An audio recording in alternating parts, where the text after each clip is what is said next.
కడప నగరంలో గంజాయి కృష్ణ ముఠాను అరెస్ట్ చేసి వారి నుంచి గంజాయి స్వాధీనం చేసుకున్నట్లు కడప ఇన్ఛార్జ్ డీఎస్పీ బాలస్వామిరెడ్డి తెలిపారు. చిన్నచౌక్ సిఐ రామకృష్ణారెడ్డి గంజాయి విక్రయదారులపై నిఘా ఉంచి తమ సిబ్బందితో అరెస్ట్ చేసినట్లు ఆయన పేర్కొన్నాడు. కడప నగరాన్ని గంజాయి రహిత కడపగా మారుస్తానని తెలిపారు. గత 2 days నుంచి మాకు బయో చెక్ అని చెప్పి ఒకటి పంపించినారు మా అధికారులు.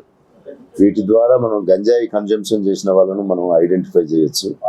రాత్రి మా వాళ్ళు బ్లూ కోల్స్ తర్వాత రక్షకులు తిరుగుతూ ఉంటాయి. తర్వాత మేము వాళ్ళ ద్వారా అందరిని చెక్ చేయిస్తే మాకు 2 మనుషులు దొరికినారు.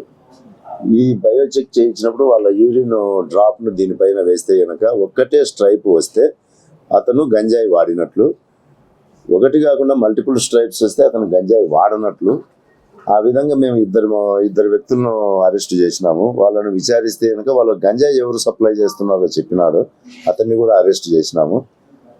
అరెస్ట్ చేసి వాళ్ళ దగ్గర నుంచి 1 kg and 600 grams గంజాయి సీజ్ చేసినాము.